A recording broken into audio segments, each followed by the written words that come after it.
The value of digital transformation for manufacturers lies in the agility and culture of continuous improvement that it enables.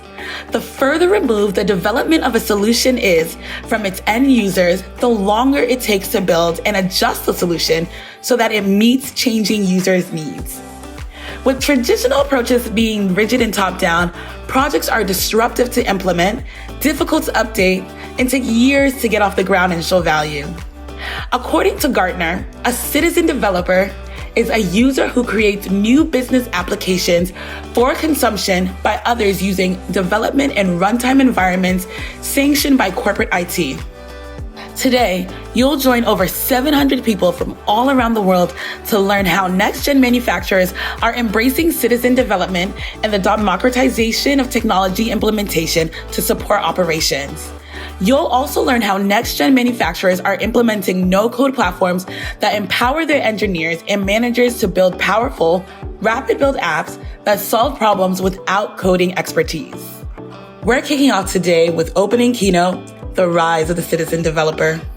During this keynote, Tulip CEO Natan Linder will discuss why enterprise manufacturers are embracing citizen development, the benefits of democratizing technology, turning frontline engineers into citizen developers, and how it's essential to future-proofing manufacturing operations.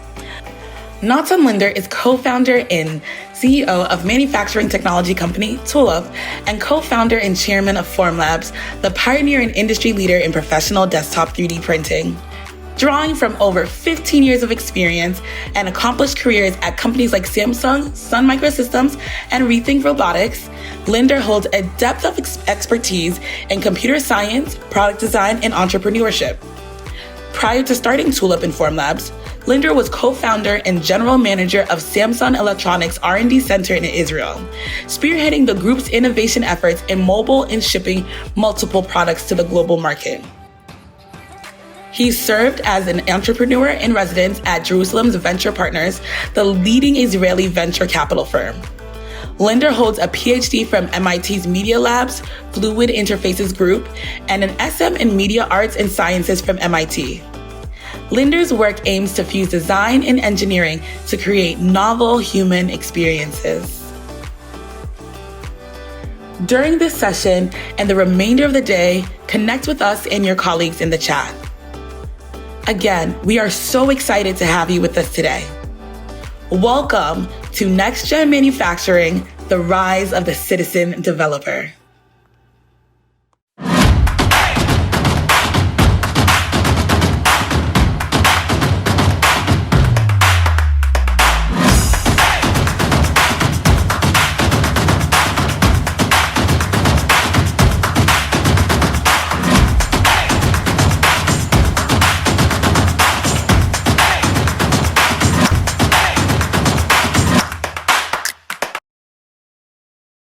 Welcome everyone to today's event. We're going to focus on the next gen manufacturing and how citizen developers actually come to play in operations.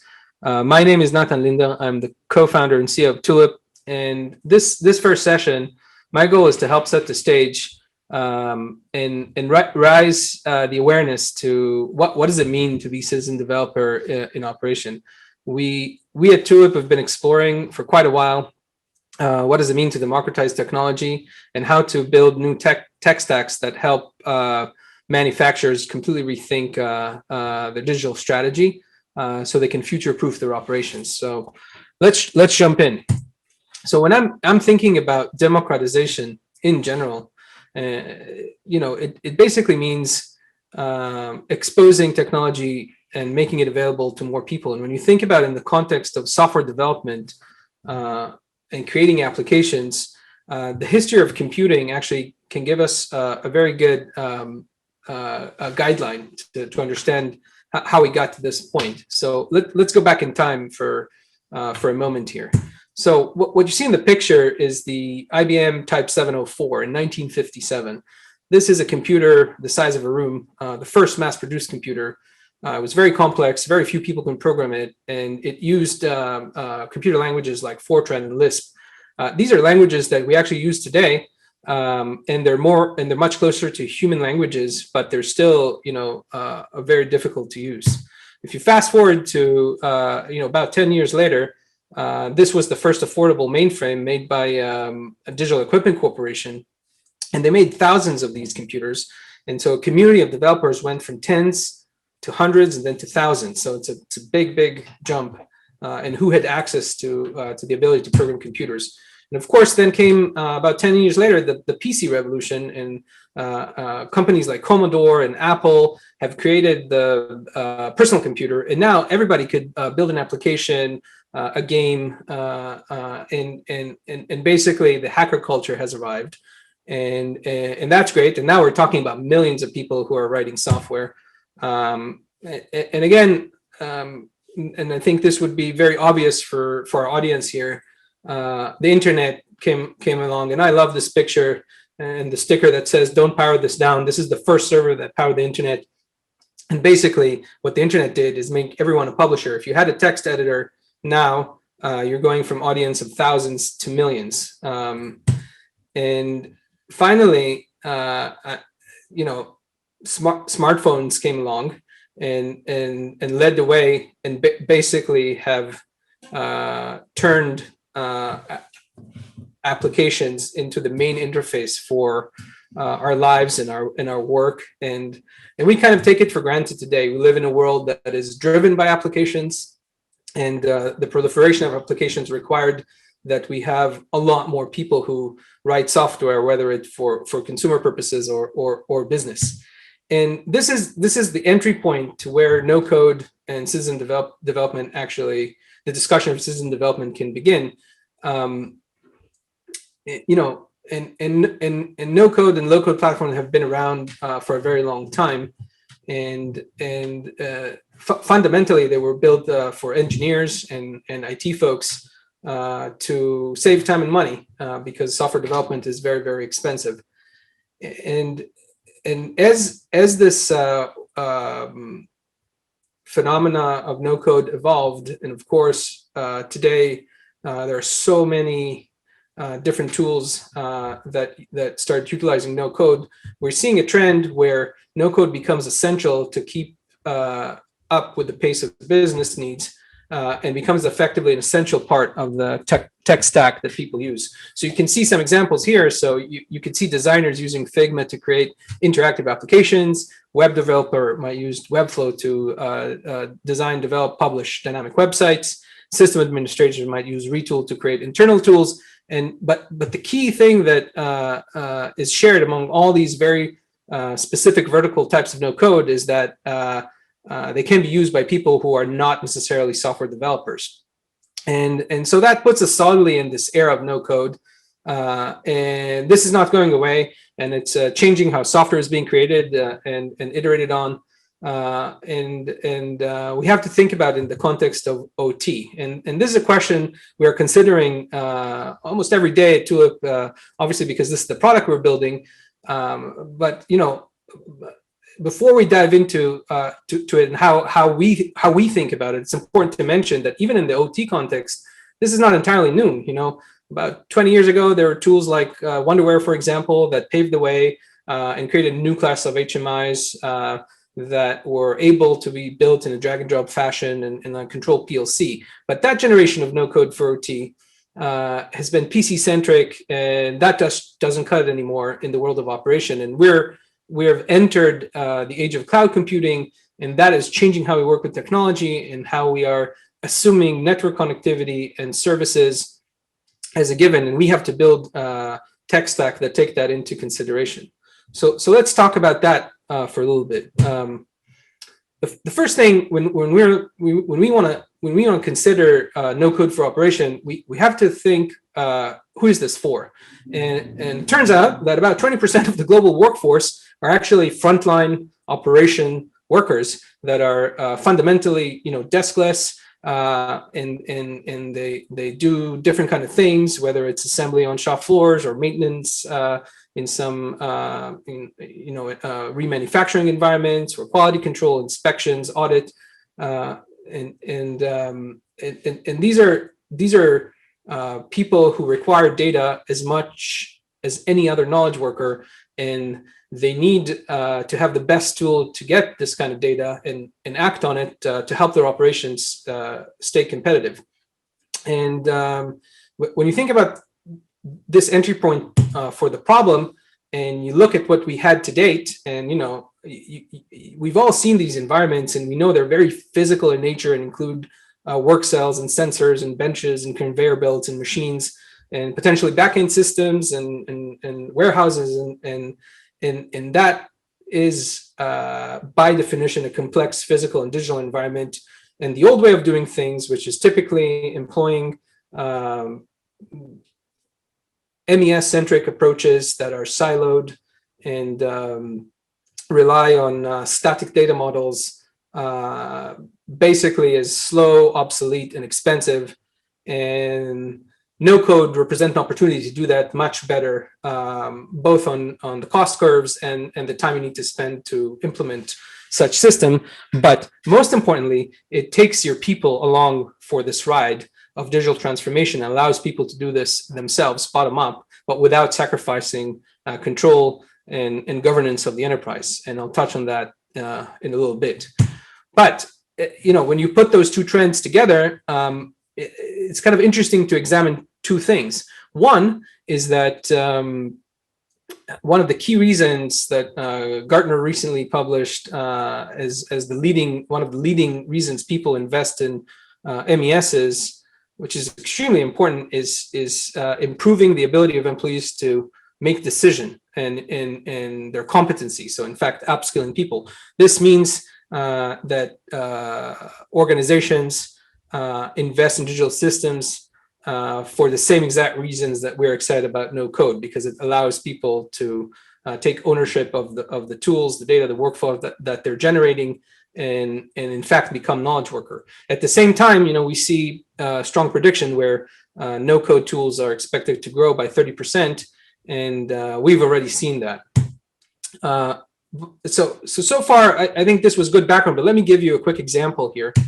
What you're seeing here first on the right is our application library, and it's a collection of several apps built on best practices and use cases that we've seen by our customers. And you're able to kind of teach yourself about the specific use cases and browse it around. But when engineers, for example, want to find a specific solution, and here what I'm sharing is a pack and ship module that you might see at end of line, and with a click of a button you can just download this application. But this application is not just designed for just a person sitting behind a desk. If you want to build a prep to ship station, you might need to scan a barcode, you might need to connect to a scale and print a label. And this type of no-code application allows you to pretty much configure the logic that come pre-wired and configure the UI that comes more or less ready to go to your specific operation and to your specific equipment. All of that without needing to think about writing a single line of code or doing anything around system integration or worrying about the drivers for the printers. And that is a major game changer to how no code can come to play in operations. So when we are talking to our customers, we found through hundreds and hundreds of conversation, 7 recurring themes and what people actually expect from the no code systems. And I want to kind of summarize it here for y'all. Number one, people expect ease of use. So building applications should be easy as building PowerPoint. Number two, people and our customers expect that systems would be open, easy to connect, whether it's to backend systems, legacy MES systems, ERPs, web services, and keep it open and based on existing standards and protocols. The days of walled gardens are basically gone. Then operational environments, consume analytics, and of course there's wonderful BI tools, and those are very important. But what's important for OT environments is to get answers quickly and in real time, and that's why OT no code tools should include elements of analytics to help understand what's actually is happening with the data that apps are collecting. Then all of that doesn't mean that our customers and organizations should think about sacrificing control or give it up. Compliance, including adherence to standard, whether it's GXP or ISO, are critical and should be supported. Then content is something that should be shared immediately. It should allow people to self-learn as much as possible and facilitate customization, because otherwise you're not getting the benefit of seeing what different engineers are doing and kind of doing what we've seen work very well in open source, where you can grab something that somebody else did, remix it, reshare it, and basically speed up the cycles. This is obviously required to have a community, which we are here to set up, and we're all excited to have you here and join our community. And I'll show you how to join a little bit later. But you know, community is we believe is critical for the success of no code strategies. And then finally, and I kind of mentioned already, is like to have a true sense of connecting the digital world and the physical world, and take into account how the edge data collection equipment talks to the sensor, talks to the machine, and also takes into account the human that is doing a very analog process and needs to ship stuff to a physical warehouse location, for example. What would be the impact of all this? Well, it's kind of simple. It's going to change the landscape, and this is why I chose this picture of 13-mile wide crater in Chad. It's going to hit fast, and it's going to leave a huge mark. And I think I want to share a little bit of how we're seeing it through our numbers. So in the last 12 months, what we've seen is our customers build over 18,000 applications to do all sorts of things in their operation. But what's more exciting is that these applications generated more than 50 million data points of tracked processes. This is data that before was unobtainable and is really, really important for our customers to operate their business. So that's very exciting to us. But to me, and this is a little bit of a personal personal thing, because I've been spending a lot of time thinking how to take the world of lean to the next level, and I'm a huge fan of Taiichi Ohno, who was the an industrial engineer and the creator of the Toyota production system. And I love this quote where he talks about the Toyota style that really does not assume any limit to human creativity. And I believe that's the same thing that no code is unleashing.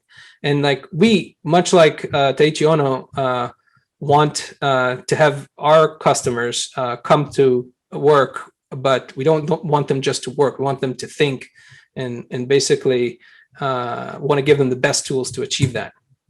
And so if I summarize what I've covered today, the impact of this, again, adopting no code and promoting citizen development in operation will give faster iteration, faster change, so more resilience as market changes. It will help improve quality, help improve productivity. If you adopt no code and your workforce become empowered with no code, it will be more engaged. The benefits of a more engaged workforce are well known. It spans increased retention, more job satisfaction, productivity, and so on. But the basic thing, and I can tell you my own experience as an engineer, is that once you build something, you really care about it, and you have a sense of ownership. And finally, and very important, and this has been a widely discussed topic, is I think this approach for no code in operation would bring IT and OT together, and this time for real, because we are basically providing the glue between the IT and OT. So now I want to talk about 3 quick predictions that kind of lay the ground where this is going next, and then we'll summarize and move through the rest of this very exciting day. Number 1, we think that companies that embrace no code will basically remain competitive. Number two, the actual use of no code will disappear as a term, and it will become the way we get things done, and we won't think about it anymore. And number three, in the very near term, artificial intelligence will enable citizen developers. It will help using the data that no-code tools can collect. You can basically help people create better applications, make better data visualizations, help optimize the shop floor and the processes, and in fact, help augment the skills of a human. Okay, let's discuss what's next and what's ahead of us today. So we have a pretty exciting agenda. Today, we'll explore all the topics of citizen development and no code. And we'll have a couple panels coming up where we'll hear leading manufacturing leaders from companies like Terex, Sequence, Rich Brilliant Willing, Amazon discuss how they moved their operation and democratized their tech stack to grow citizen developer movement. We'll be showing you all a very extensive demo of the Tulip no-code platform.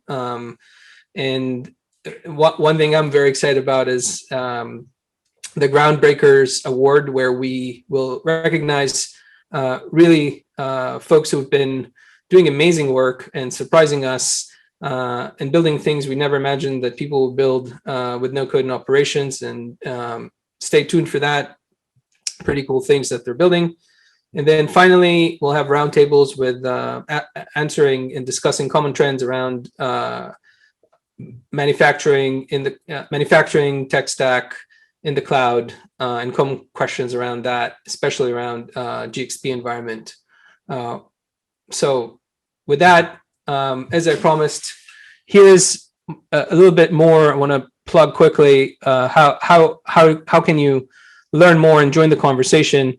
We are working hard to extend our community. As I mentioned earlier, building community is critical, and we're hoping you join us in any one of these venues, whether it's our own community, Tulip University, where you can learn and get free courses and